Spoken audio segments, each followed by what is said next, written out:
가슴에 손을 얹고 제가 하는 말을 좀 따라해 주시겠습니까? 나는 특별한 초대를 받았습니다. 나는 기쁘게 살고 싶습니다. 하나님이 나를 사랑하십니다. 나는 그 사랑 안에 있습니다.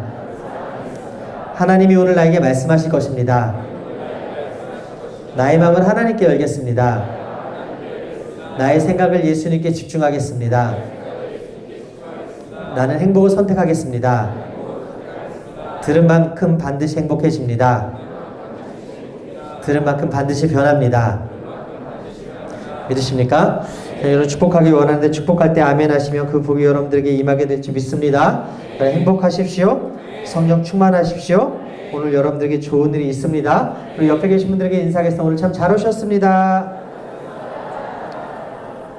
당신에게 좋은 일이 일어납니다.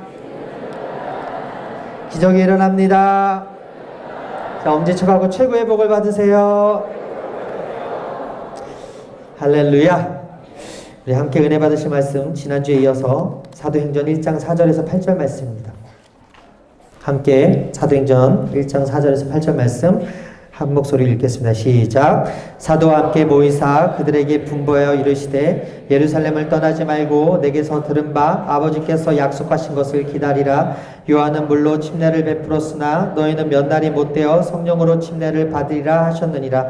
그들이 모였을 때 예수께 여쭈어 이르되 주께서 이스라엘 나라를 회복하심이 이때이니까 하니 이르시되 때와 시기는 아버지께서 자기의 권한에 두셨으니 너희가 알 바니요 오직 성령이 너에게 임하시면 너희가 권능을 받고 예루살렘과 온 유대와 사마리아와 땅 끝까지 이르러 내 증인이 되리라 하시니라. 아멘. 따라하겠습니다. 침례 받고 성령으로 사역하라. 여러분 침례 다 받으셨죠? 이제 사역하실 일만 남았습니다. 성령과 함께 동역하면 사역할 일만 남았는데 심장마비로 죽었다가 살아난 여성의 이야기를 들려드리고 싶습니다. 그런데 이 여인이 정신을 잃고 일어났는데 천국을 봤다고 한 말이 알려져서 화제입니다. 현지 시간 지난 6월 26일 날 영국 더선이라는 그 신문의 외신들이 보도한 내용인데 미국의 애리조나주의 피닉스에 사는 티나 하인스라는 여인이 천국을 목격했다라고 주장하는 뉴스가 실렸습니다. 지난해 2월에 티나라는 그 여인이 남편과 외출을 하기 위해서 집을 나서던 중에 갑작스럽게 심장마비가 온 겁니다. 쓰러졌는데 그녀의 심장이 27분 동안 무려 6차례나 멈췄다 뛰기를 반복했고 남편 브라이언 하인스가 티나가 눈이 뒤집힌 채 숨을 제대로 쉬지 못했고 얼굴이 창백해졌다고 고백했습니다. 남편이 차갑게 굳어가는 아내의 몸을 주무르고 심폐소생술을 하면서 구급대가 오기를 기다렸는데 다행히 구급대가 일찍 도착해서 가까스로 죽음의 위기를 넘긴 티나가 정신을 차리자마자 종이와 펜을 달라고 했고 떨리는 손으로 그녀가 종이에 적은 내용이 있는데 그것이 바로 아까 보여드렸던 그 내용인데 해석할 수 있겠습니까? 아예 보이질 않네. It's real 이었어요. It's real. 이건 진짜야라는 한마디였는데 당시 주변 사람들이 그녀가 무슨 말을 하는지 몰랐고 알아들을 수도 없었어요. 병원에 입원해서 안정을 찾은 그 티나가 그제서야 그 의미심장한 메시지가 무엇인지 이야기를 하는데 그녀가 정신을 잃었을 때 천국을 봤다는 거예요. 그것은 알록달록한 세계 향연이었다고 이야기하는 거예요. 또한 그녀가 검은 문 앞에 서 있는 예수님을 보았고 그 예수님 주위로 강렬한 후광이 뿜어져 나왔다라고 고백을 했습니다. 여러분 우리가 믿는 예수님은 눈에 보이지 않지만 우리를 인도하시는 성령님은 눈에 보이지 않지만 리얼입니다. 믿으시면 아멘. 천국은 실제로 존재하고 그 천국은 저와 여러분들을 위해서 지금 존재하고 있습니다. 성령도 실제고 마귀의 존재도 실제입니다. 힘겨운 날이라도 오늘 나에게 주어진 시간이 주어졌다면 우리가 감사해야 될 것은 아직 천국의 초대장이 오지 않은 겁니다. 그렇기 때문에 오늘 하루 우리에게 호흡을 주시고 생명을 연장시켜 주시고 오늘이라는 선물을 주신 하나님께 감사하는 여러분 되시기를 주님의 이름으로 축원합니다. 송송 커플, 송혜교, 송중기 커플이요. 자기 관리를 잘하고 성실한 연기파 배우들이었고 나름대로 인기가 많은 사람들이었습니다. 그런데 어떻게 됐습니까? 지난주에 이혼 소식이 안타깝게 전해졌습니다. 전미선 씨요, 자기 관리를 너무 잘하는 여배우였죠. 그런데 연기도 잘했던 그 여인이 자살했습니다. 저는 어떻게든지 가정을 깨고 생명을 뺏는 것은 마귀가 하는 짓이라고 생각합니다. 그리고 마귀가 기뻐하는 것이라고 생각합니다. 어떻게든 생명을 끊으려고 하는 것, 그리고 어떻게든 살지 못하게 괴롭히는 것이 마귀 짓이라는 거예요. 그래서 옛날에 부모님들이 예수의 피를 외치듯이 우리도 늘 입에 예수의 피를 달고 살아야 되는데, 예수의 부활의 능력을 상실한 시대, 예수의 피를 잃어버린 시대에 우리가 살고 있지 않나라는 생각을 하게 됩니다. 여러분, 성령님은 살리시는 영입니다. 믿으시면 아멘. 하나 되게 하시는 영, 연합하게 하시는 영, 용서하게 하시고 품게 하시고 우리가 어떻게든 잘 되기를 원하시는 좋으신 하나님의 영인데, 그에 반해서 마귀는 어떻게 해요? 도둑질하고 죽이고 멸망시키려고 하고, 좋으신 하나님에 대한 안 좋은 생각을 심어주고 좋으신 하나님에 대한 오해를 불러일으키며 편견을 갖게 하고, 무엇보다도 우리의 믿음이 떨어지게 하는 거죠. 그렇죠? 여러분, 전미선 씨는요, 생명을 끊음으로써 좋은 엄마의 자리를 놓쳤어요.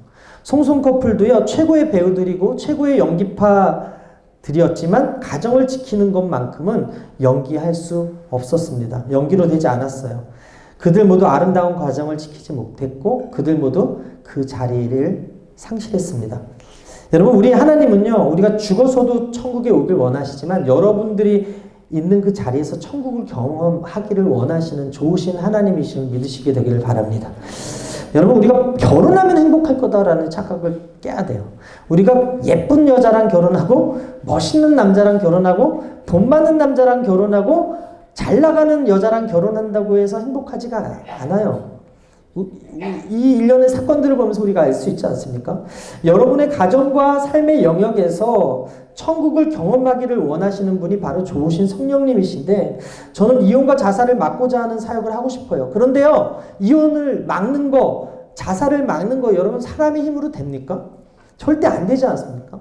성령이 역사하지 않으면 이혼을 막고 자살을 막고 낙태를 막고 가정을 깨는 것을 막는 게 힘들다라는 거예요.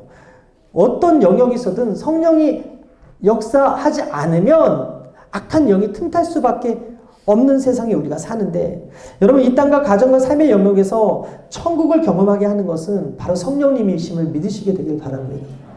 그래서 첫 번째로 예수님이 성령의 사역을 하셨다. 따라합니다. 성령으로 사역하신 예수님. 예수님이 침례 요한에게 침례를 받으시려고 요단강으로 나오셨는데요. 마태복음 3장 14절 이하 함께 읽겠습니다. 시작. 요한이 이르시되 내가 당신에게 침례를 받아야 할 터인데 당신이 내게로 오시나이까. 예수께서 대답하여 이르시되 이제 허락하라. 우리가 이와 같이 하여 모든 의를 이루는 것이 합당하니라 하시니 이에 요한이 허락하는지라. 하나님이신 예수님은 죄가 있습니까? 없습니까? 어렵습니까? 다시 한번 묻겠습니다. 하나님이신 예수님은 죄가 있으십니까? 없으십니까? 없으시잖아요. 없으시죠. 없으시기 때문에 침례를 받을 필요가 있어요? 없어요? 없어요.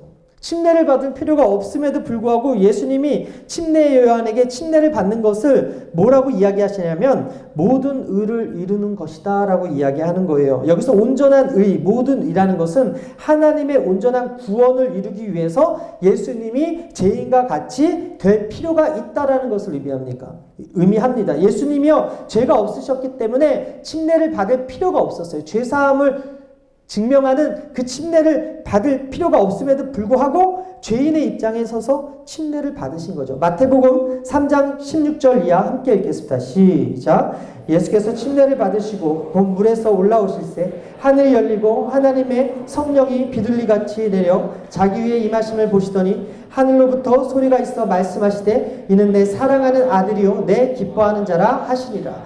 여러분, 수많은 사람들이 침례 요한에게 그 당시에 세례받으러 나왔습니다. 침례받으러 나왔습니다. 그런데요, 하늘의 문이 열리고 성령이 비둘기같이 임해와서 하나님의 기뻐하는 아들이라는 음성을 들은 분은 예수님밖에 없으셨어요. 그리고 그 음성으로 인해서 그분이 하나님의 아들인 것뿐만 아니라 그분이 하나님의 귀중한 사명을 위탁받았다라는 것을 증명해낸 사건이 바로 이 침례 사건이었거든요. 오늘 여러분 예수 그리스도로 말미암아 그 이름을 영접한 여러분 그리고 저와 여러분은요 하나님의 자녀가 되었다는 사실을 믿으시게 되길 바랍니다.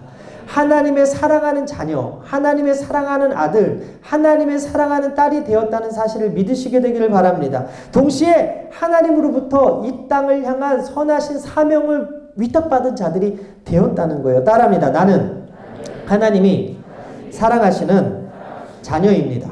나는 하나님의 사명을 이룰 사명자입니다. 여러분 하나님의 음성을 들은 이후에 예수님이요 그리로 사역 나가신 것이 아니라 그리로 성령에 이끌려 광야로 가셨다라고 성경은 기록합니다. 마태복음 4장 1절 이하 함께 읽겠습니다. 시작. 그때 예수께서 성령에게 이끌려 마귀에게 시험을 받으러 광야에 가사 40일을 밤낮으로 금식하신 후에 줄이신지라. 여러분 침례를 받으신 후에 시험이 끝난 게 아니라 성령이 인도하신 곳은 좋은 곳이 아니더라는 거예요.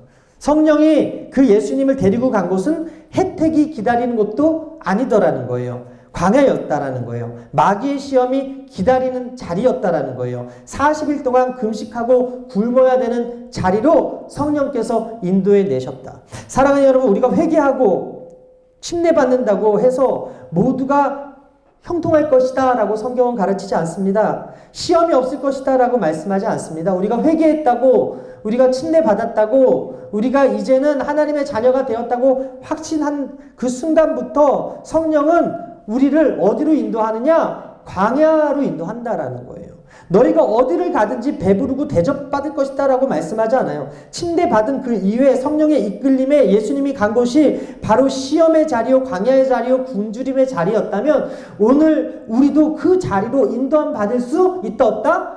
있다는 거죠. 마태복음 4장 3절 함께 읽겠습니다. 시작. 시험하는 자가 예수께 나와서 이르되 내가 만일 하나님의 아들이거든 명하여 이 돌들로 떡덩이가 되게 하라. 성경은요 사단을 시험하는 자로 묘사합니다. 예수님에게 무엇을 시험합니까? 네가 하나님의 아들이거든 돌을 명하여 떡이 되게 하고, 네가 하나님의 아들이거든 저 성전 위에서 뛰어내려봐. 네가 만약 하나님의 아들이면 나한테 경배해. 그럼 내가 다 줄게. 결국 한마디로 뭐라 그래요? 너가 하나님의 아들이니까 넌 행복해질 자격이 있어. 행복해지기 위해서, 이 땅에서 행복해지기 위해선 나를 섬겨야 되는 거야. 내 말을 들어야 되는 거야. 이 이야기는요 어디서 많이 들은 것 같지 않습니까? 여러분 오늘도요 우리는요 지금 그런 유혹 앞에 있습니다. 그런 시험 앞에 있습니다. 너는 행복할 자격이 있어. 사람들은 늘 이 말을 근거해서 결정을 내리죠. 행복해지기 위해서 더 이상 살고 싶지 않아. 그리고 자살해요.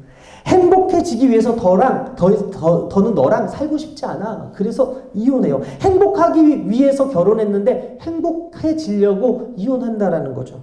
행복해지기 위해서 나의 몸을 함부로 굴리는 사람들도 많습니다. 행복해지기 위해서 자살하고, 행복해지기 위해서 이혼하고, 행복해지기 위해서 자신의 몸을 함부로 굴리는 그런 세상 속에 우리가 과연 행복해지려고 사는 것이 정인가? 맞는 말인가? 한번 생각해 봤으면 좋겠어요. 성경은 이 부분이 얼마나 잘못된 것인지 자세히 보여주는데 오늘 예수님은요 행복해지기 위해서 침례받지 않으셨어요. 행복해지기 위해서 성령에 이끌려 그 광야로 나가서 마귀에게 시험받지 않으셨어요. 오직 온전한 의를 이루기 위해서, 완전한 구원을 이루기 위해서, 하나님의 사명을 담당하기 위해서 성령의 인도함 받고서 이끌림 나가셨다라는 거예요. 여러분 하와는요, 아담은요 금단의 열매 먹지 말라는 그 선악과를 먹으면 행복해질 거야 라고 생각했어요. 여러분 가인은요 아벨을 죽이면 내가 하나님께 더 사랑을 받게 될 거야, 행복해질지도 몰라 라고 생각했어요. 요셉의 형들은요 저 요셉만 없으면 우리는 더 행복해질 거야 라고 생각했을 거예요. 여러분 삼손은요 블레셋 여자 저 드릴라랑 내가 결혼만 하면 행복해질 거야. 그러면 저 여인에게 내 비밀까지도 다 알려줘도 될 거야 라고 생각했죠. 결국 어떻게 됩니까? 누나를 뽑히고 힘을 잃어버리고 그리고 비참한 죽음을 맞이하게 되지 않습니까? 다윗은요, 다른 여자의 아내 밧세바와 동침하면 행복해질 거라고 생각했고요. 솔로몬은요, 평생 999명의 여인을 취했고 마지막 한 명을 더 채워서 1000명의 아내를 내 아내로 두면 행복할 수 있지 않을까 해서 했는데 과연 행복했을까요? 예수님께 영생을 물었던 젊은 부자 간호는 재물을 계속 소유하면 영생을 얻는 것보다 행복할 거야 라고 했기 때문에 그 재물을 포기하지 못했어요. 가룟 유다는요, 은 30냥으로 예수님을 파는 것이 자신을 행복하게 해주리라 생각했습니다. 그러나 어떻게 됐습니까? 그들을 행복하게 하지 못했다라는 거예요. 갈라디아서 5장 17절 함께 읽겠습니다. 시작. 육체의 소욕은 성령을 거스리고 성령은 육체를 거스리나니 이 둘이 서로 대적함으로 너희가 원하는 것을 하지 못하게 하려 함이라. 여러분, 행복 추구권 우리에게 다 있습니다. 어느 나라에든 다 행복을 추구할 권리들이 있죠. 그런데 성경은요, 행복을 위해서 육체의 소욕을 따라 사는 삶을 성령을 거스리는 삶이요, 죄의 삶이다라고 이야기해요. 성령과 상관없이 나의 육체의 정욕, 안목의 정욕, 이색의 자랑을 따라 사는 삶이 죄된 삶이고 옛사람의 삶이다라고 이야기를 합니다. 지금도 별반 다르지 않게 우리는 생각해요. 사람들이 가정을 깨고 외도하고 이혼하는 이유는요, 하나님은 내가 행복하기를 원하시니까. 동성애자들이 무지개 예수라고 하면서 예수님은 우리를 사랑하시잖아요. 우리가 행복하길 원하시잖아요. 그러고 항변할지도 몰라요. 낙태하는 사람들, 낙태에 찬성하는 사람들도 어찌 보면 그 마음일 수도 있어요. 이 아이 때문에 내가 불행할 것 같으니까 이 아이만 없어졌으면 좋겠어라는 마음으로 낙태를 찬성하는 건 아닙니까?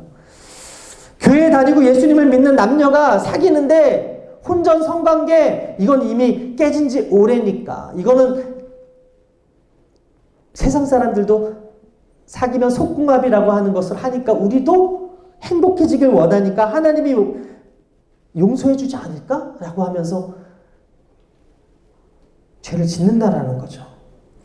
가장 분명한 건 무엇입니까? 이런 결정이 행복으로 이어지지 않는다는 거죠. 하나님은요, 죄를 안고 사는 것이 행복이다라고 말한 적이 한 번도 없습니다. 죄를 버리고 나를 따르라고 했어요. 죄를 끊고 나를 따르라고 이야기했어요. 그런데 아이러니한 게 또 뭔지 아세요? 우리가 다 죄인이라는 거예요. 여러분, 침례 받았다고 죄 안 짓습니까? 목사 안수 받았다고 죄 안 짓는 것 같습니까? 여러분, 직분 받으면 다 죄 안 짓는 것 같습니까? 우리가 이 자리에 죄인이기 때문에 앉아 있는 거예요. 우리가 이 자리에 죄인이니까 앉아 있는 거라고요. 그리고 죄를 통감하니까 이 자리에 앉아 있는 거예요. 이 죄의 문제 해결하실 분이 누구예요? 예수님밖에 없어요. 예수님의 십자가밖에 없다고요. 그 십자가 앞에 우리가 엎드렸을 때 내가 얼마나 죄인인지, 내가 얼마나 예수님이 필요한 존재인지 깨닫게 되고, 그로 인해서 우리가 죄의 고리를 끊을 수 있는 힘과 용기 누가 주시는 거예요? 성령님이 주시는 거 아닙니까? 여러분, 예수님은 가늠하다 잡혀온 여인에게 내가 용서받았으니까 더 이상 죄와 함께 어울려 벗하며 살지 말고 죄를 짓지 말라고 이야기합니다. 요한복음 8장 4절에 대답하되 주여 없나이다. 예수께서 이르시되 나도 너를 정죄하지 아니하노니 가서 다시는 죄를 범하지 말라. 예수님은요, 우리가 죄를 버리길 원하세요. 예수님은요, 우리가 죄의 문제 해결하고 예수님 따르길 원하세요. 그 죄 때문에 예수님이 십자가 달리셔야 됐거든요. 히브리서 9장 22절에 율법을 따라 거의 모든 물건이 피로써 정결하게 되나니 피 흘림이 없은즉 삶이 없다는 그 말씀대로 히브리서 9장 29절에 이와 같이 그리스도도 많은 사람의 죄를 담당하시려고 단번에 들이신 바 되셨고 구원에 이르게 하기 위하여 죄와 상관없이 자기를 바라는 자들에게 두 번째 나타나셨다라고 기록하고 있습니다. 죄의 문제를 해결할 때 비로소 찾아오는 것이 행복이지 죄를 끌어안고서는 결코 행복할 수 없는 것이 저와 여러분들의 삶이다라는 것입니다. 최고의 거짓말이 뭐예요? 늘 진실을 조금 섞어서 헷갈리게 만들어 놓지 않습니까? 이단이 뭐예요? 처음에는 같은 것 같은데 끝이 다른 것이 아닙니까? 맞아요. 하나님은 저와 여러분들 사랑하세요. 하나님은 저와 여러분들의 행복을 바라세요. 하나님은 저와 여러분들이 이 땅 가운데 행복하고 사랑하길 원하세요. 그런데 이것이 우리가 분별해낼 수 있어야 된다는 거예요. 하나님께서 우리를 행복하게 복 주시는 분이시기 때문에 우리에게 함께 하시겠다 약속하는 것이 아닙니다. 하나님 자신이 궁극적인 복이고 기쁨이에요. 믿으시면 아멘. 여러분, 이 시편 37편 4절에 또 야훼를 기뻐하라 그가 내 마음의 손을 내게 이루어 주시도다. 시편 32편 11절에 너희 의인들아 야외를 기뻐하며 즐거워할지어다. 마음이 정직한 너희들아 다 즐거이 외칠지어다. 시편 144편 15절에 이러한 백성은 복이 있나니 야외를 자기 하나님으로 삼는 백성은 복이 있도다. 빌립보서 4장 4절에 주 안에 항상 기뻐하라. 내가 다시 말하노니 기뻐하라. 신명기 33장 29절에 이스라엘이여 너는 행복자로다. 야외의 구원을 너같이 얻은 백성이 누구뇨? 그는 너를 돕는 방패시요 너의 영광의 칼이시로다. 내 대적이 내게 복종하리니 내가 그들의 높은 곳에서 발부리이다. 여러분 진짜 우리가 추구해야 될 행복은요 하나님 그분입니다. 믿으시면 아멘. 그분을 가까이 할 때 기쁠 수 있고 그분을 가까이 할 때 행복할 수 있고 그분을 가까이 할 때 우리의 마음의 소원이 이루어질 수 있고 그분을 가까이 하는 하나님의 백성들이 복이 있는 거예요. 진리 밖에서 하나님과 상관없는 행복은 결국은 행복할 것 같지만 끝이 안 좋다라는 거죠. 결코 행복할 수 없는 것이라는 거죠.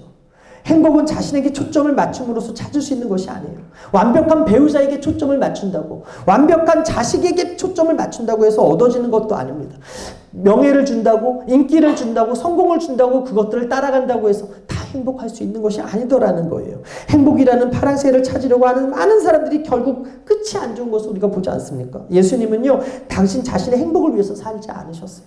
예수님은요 행복할 장소로 성령님의 인도함을 받지 않으셨어요. 광야로 옮겨지셨죠. 사탄의 시험이 있는 곳이었고 시험하는 자가 있는 곳이었고 광야가 있는 곳이었습니다. 왜? 온전한 의를 이루고자 온전한 구원의 소식을 우리에게 선포하시기 위해서. 사람들이 행복한 것은요 하나님께서 그들에게 행복할 만한 환경을 주셨기 때문에 행복한 것이 아니라 복 자체가 대신 예수님을 선물로 받았기 때문에 행복한 거예요. 성령님을 선물로 받았기 때문에 행복한 거라고요. 우리 여러분들에게 성령님이 함께 하십니까? 이 자리가 성령이 임재하는 자리임을 믿으시게 되길 바랍니다. 노래방에서 아무리 유행가를 불러대고 아무리 야구장에서 응원을 한다고 해도 아무리 마트에서 1+1 그 쇼핑을 해서 득템했다고 좋아한다고 해도 거기에서 성령 충만이 임하는 것이 아니라 두세 사람이 내 입으로 모인 이 자리에 내가 강림하여 복을 주겠다 말씀하셨고 내가 너희와 함께 할 거야 라고 약속하셨어요. 그 좋으신 하나님을 구하는 여러분들에게 성령을 선물로 주시겠다 이야기했다라는 거예요. 사람들이 행복한 것은요 하나님께서 그들에게 행복할 만한 환경을 주셨기 때문이 아니라 복 자체가 되시는 그 성령을 저와 여러분들에게 선물로 주셨기 때문에 행복한다는 사실을 믿으시게 되기를 주님의 이름으로 축원합니다. 누가복음 11장 13절 함께 읽겠습니다. 시작. 너희가 악할지라도 좋은 것을 자식에게 줄지라 이거늘 하물며 너희 하늘 아버지께서 구하는 자에게 성령을 주시지 아니하겠느냐. 사도행전 2장 38절 시작. 베드로가 이르되 너희가 회개하여 각각 예수 그리스도의 이름으로 침례를 받고 죄사함을 받으라. 그리하면 성령의 선물을 받으리니. 성령의 선물을 받고자 하는 분만 아멘. 여러분 오늘 여러분이 겪는 일을요 예수님이 이해하고 계세요. 여러분 일주일 동안 너무 힘드셨죠? 일주일 동안 너무 아픈 일이 있었고 상처받은 일이 있었고 관계 속에서 힘들었던 일이 있었을 거예요. 육신적으로 지치고 어려운 일이 분명히 있었을 거예요. 그런데요 성경은요 예수님이요 우리의 연약함과 아픔을 동정하시는 분이래요. 히브리서 4장 15절 함께 읽겠습니다. 시작. 우리에게 있는 대제사장은 우리의 연약함을 동정하지 못하실 이가 아니요 모든 일에 우리와 똑같이 시험을 받으신 이로되 죄는 없으시다. 여러분 예수님의 생애를 한번 생각해 보십시오. 하나님의 아들로 육신을 입고 태어났는데 왕궁에서 태어난 것도 아니고 부잣집 아들로 태어난 것도 아니고 그 태어남의 자리가 마구간이었어요. 10대 어머니의 혼외자로 잉태되었고 이 때문에 아이들에게 놀림을 엄청 받으셨을 거예요. 예수님이 비교적 어린 나이에 이 땅의 아버지 요셉을 여의셨기 때문에 가난하게 사셨고 그 당시에 생계를 책임져야 됐기 때문에 목수로 일하셨어요. 여러분 아시다시피 목수는 나무를 깎아서 뭘 만드는 사람이잖아요. 그런데 그 당시에는요, 그 목수라는 그 개념이 돌을 깎는 사람이었다는 거예요. 그만큼 어려운 일을 예수님께서 이 땅 가운데 하셨다라는 거예요. 침례 이후에 성령에 이끌려서 광야에서 사탄에게 시험을 받으신 이후에 그분이 가장 가까운 친척 나사로가 죽는 것을 경험하고 가족이 지지를 받지도 못하셨고 3년 6개월 동안 그 제자들을 키워놨다니 결국은 배신과 버리심을 당하셨고 하나님 앞에 정말 3번이나 이 잔을 제게서 옮겨달라고 기도했는데도 불구하고 하나님 아버지로부터 거절당하시고 예수님은 육신을 입으셨을 때 오늘 우리가 당하는 실패를 경험하셨고 거절의 경험을 하셨고 배반의 경험을 하셨고 육신의 고통을 경험하셨고 아픔을 경험하셨기 때문에 오늘 여러분들의 연약함과 상처와 아픔과 힘듦을 다 동정하고 알고 계신다라는 거예요. 사랑하는 여러분, 우리가 이 광야 같은 인생 속에서 마귀의 시험과 유혹을 이기기 위해서 가져야 될 이름이 무엇입니까? 우리를 너무나 잘 아시는 그 예수 그리스도의 이름임을 믿으시게 되기를 바랍니다. 그분이 답이시기 때문에, 그분으로 충분하기 때문에 이 광야 같은 인생 속에서 우리가 가져야 될 것은 바로 하나님의 말씀임을 믿으시게 되길 바랍니다. 말씀이 누구를 가르쳐요? 예수님을 가르쳐요. 말씀이 누구를 더 믿게 만들어요? 예수님의 이름을 믿게 만드는 거예요. 여러분, 예수님은 그 자리에서 말씀으로 마귀의 시험을 이기셨고 공생애를 시작하셨거든요. 마태복음 4장 10절입니다. 함께 읽겠습니다. 시작. 예수께서 말씀하실 때 사탄아 물러가라 기록되었을 때 주 너의 하나님께 경배하고 다만 그를 섬기라 하였느니라. 이 약한 사탄의 시험에서 이길 수 있는 힘 어디서 나온다고요? 말씀 듣는. 여러분, 하나님이 말씀을 주시는 이 자리를 주의 여기시게 되기를 바랍니다. 나를 얼마나 사랑하시는지, 나의 상처가 얼마나 크든지 간에 그 상처를 치유하기 위해서 이곳으로 불러주신 그 하나님의 사랑을 이 자리에서 여러분 경험하게 되기를 주님의 이름으로 축원합니다. 예수님이 말씀으로 마귀의 시험과 유혹을 이기셨다면 여기 오늘 우리가 말씀 듣는 이 자리에서 그리고 그 말씀을 통해 우리는 사탄의 유혹을, 사탄의 시험을 이길 수 있다는 사실을 믿으시게 되기를 바랍니다. 말씀을 통해서 우리를 동정하시고 위로하시는 예수님을 이 자리에서 한 사람도 빠짐없이 만나게 되기를 주님의 이름으로 축원합니다. 이 사탄의 시험을 말씀으로 이기신 예수님이 어떻게 사역하셨습니까? 가르치는 사역하셨어요. 천국 복음을 전파하는 사역하셨어요. 백성들의 모든 병과 악한 것을 고치시는 3대 사역을 하셨어요. 마태복음 4장 23절 함께 읽겠습니다. 시작. 예수께서 온 갈릴리에 두루 다니사 그들의 회당에서 가르치시며 천국 복음을 전파하시며 백성 중에 모든 병과 모든 약한 것을 고치시니. 오늘 우리가 말씀을 듣고 성령의 이끌림을 받은 후에 어떤 사역해야 됩니까? 여러분, 증인이 돼가지고 천국 복음을 가르치는 사역, 이 시대의 소망 되시는 예수님을 전파하는 사역, 그리고 병든 것, 악한 것들, 약한 것들을 손 얹고 쫓고 치료를 위해서 중보하는 그런 사역을 해야 될 줄 믿습니다. 내가 능력이 있어서가 아니라 나에게 능력 주시는 성령이 저와 여러분들과 함께 하시기 때문에 그 사역이 감당이 될 수 있는 거예요. 사도행전 10장 38절에 하나님이 나사렛 예수에게 성령과 능력을 기름 붓하셨음에 그가 두루 다니시며 선한 일을 행하시고 마귀에게 눌린 모든 사람을 고치셨으니 이는 하나님이 함께 하셨습니다. 따라합니다. 이는 하나님이 함께 하셨습니다. 여러분, 하나님과 함께 하시면 믿으시면 아멘. 성령님이 여러분과 함께 하시면 믿으시면 아멘. 예수님이 3대 사역이 성령이 함께 하셨고 하나님이 함께 하셨어요. 저는 바라기 오늘 여러분들에게 하나님이 함께 하시기를 되기를 바랍니다. 여러분 가정과 직장과 삶의 자리 그리고 그 관계 속에 하나님이 함께하게 되기를 바랍니다. 성령님이 함께하게 되기를 바랍니다. 이번 여름에 선교지로 파송받는 여러분들에게 성령이 함께하게 되기를 바랍니다. 설령 우리가 이 눈에 아무 증거 아니 보이고 이 손에 아무것도 잡히지 아니하고 이 앞길이 칠흑같이 어두울지라도 하나님께서 말씀을 통하여 믿음을 주시고 믿음으로 이곳에서 성령 받기를 기도하고 성령의 능력을 사모하며 기도할 때 그 자리에서 기적이 일어날 줄 믿습니다. 성령의 증인되어서 천국의 복음을 가르치는 사역, 이 시대 소망 되신 예수의 이름을 전파하는 사역, 그리고 병약한 것과 약한 것을 고치는 사역을 여러분들이 성령님과 함께 하게 되기를 주님의 이름으로 축원합니다. 두 번째로 따라하겠습니다. 성령으로 사역하라. 부활하신 예수님이요, 세상에 계셨던 40일 동안 하셨던 일이요, 사도행전 1장 3절 오늘 본문에 기록되어 있는데 함께 읽겠어요. 시작. 그가 고난받으신 후에 또한 그들에게 확실한 많은 증거로 친히 살아계심을 나타내사 40일 동안 그들에게 보이시며 하나님 나라의 일을 말씀하시니. 여러분, 부활하신 예수님이 40일 동안 나타내셔서 뭐라고 하셨냐? 확실한 증거로 하나님의 나라의 일을 말씀하셨다. 이것은 무엇을 의미합니까?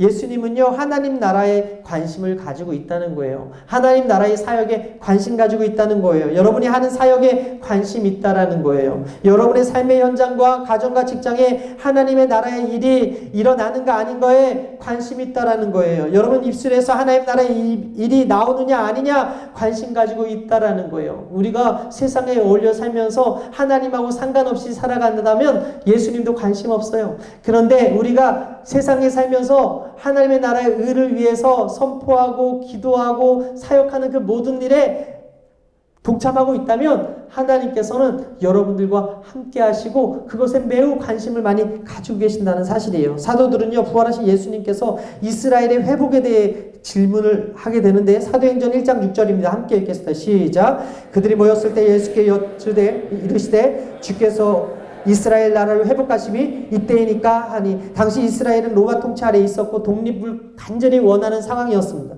예수님 부활하시기 전까지 사도들의 관심은 이스라엘이 로마로부터 정치적으로 독립하는, 마치 홍콩이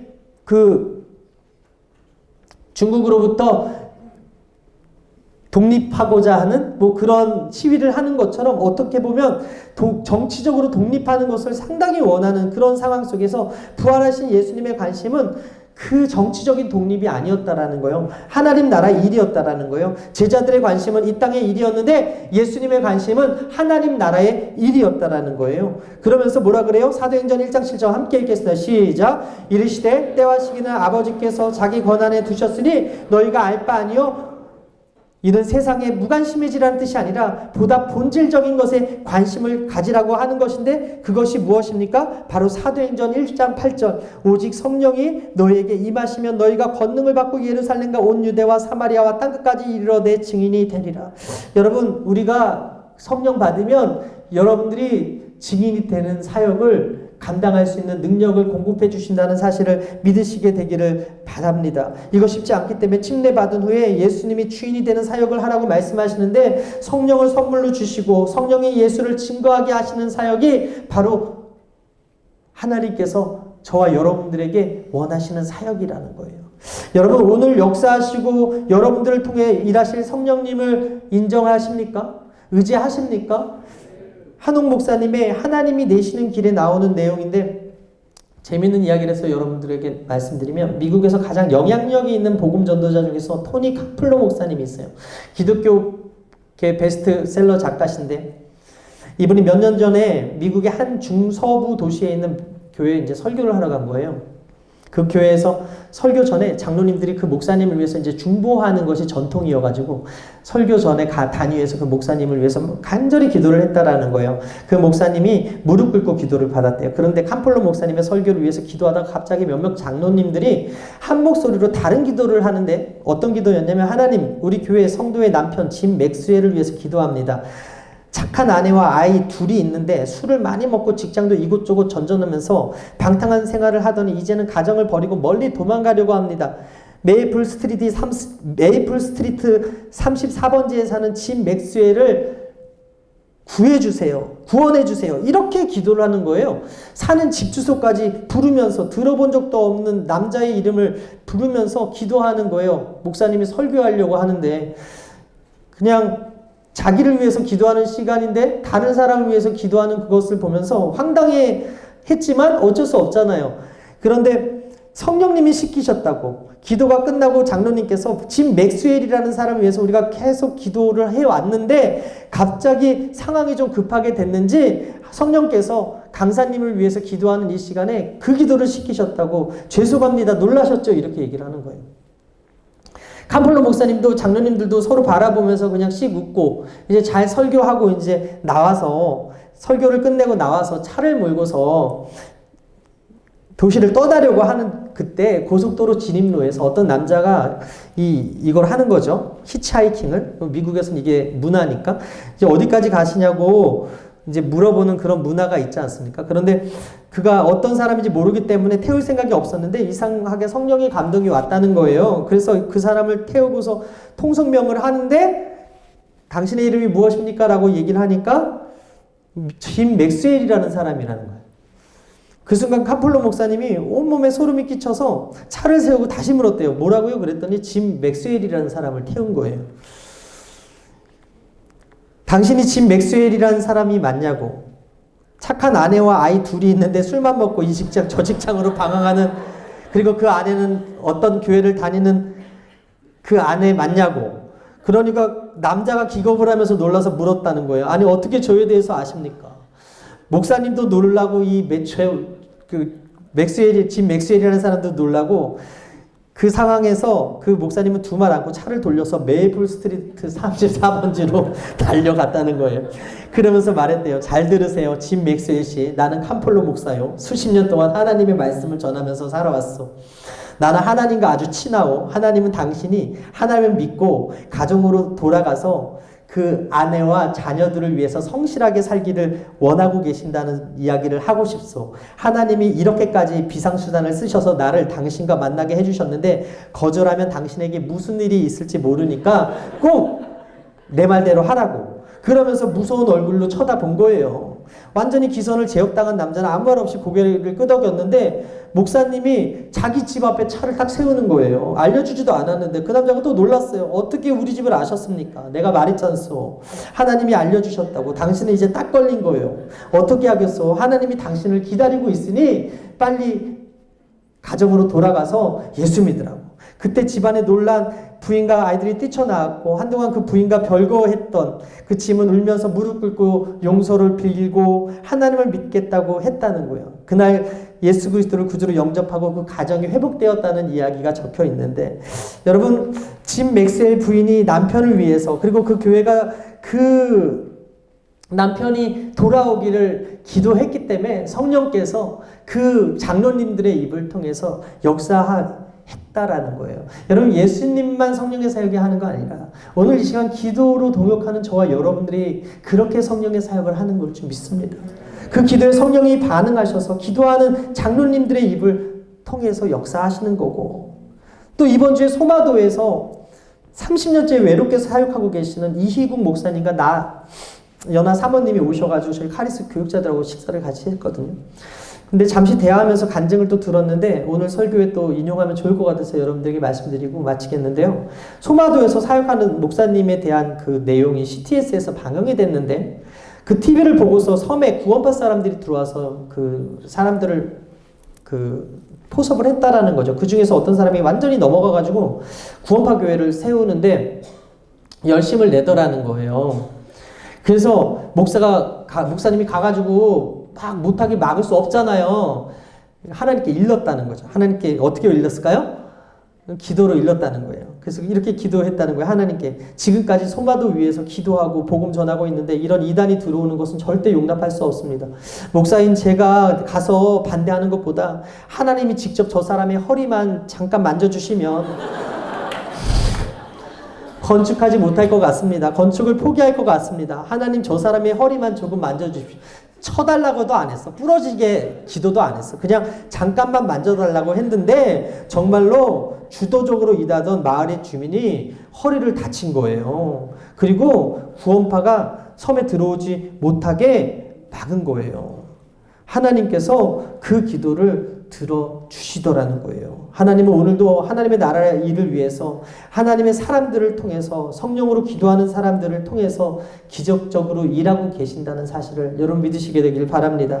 크고 작은 일에 항상 신실한 믿음의 중보자들에게 기도 부탁하는 것 여러분 부끄러워하지 마셨으면 좋겠어요.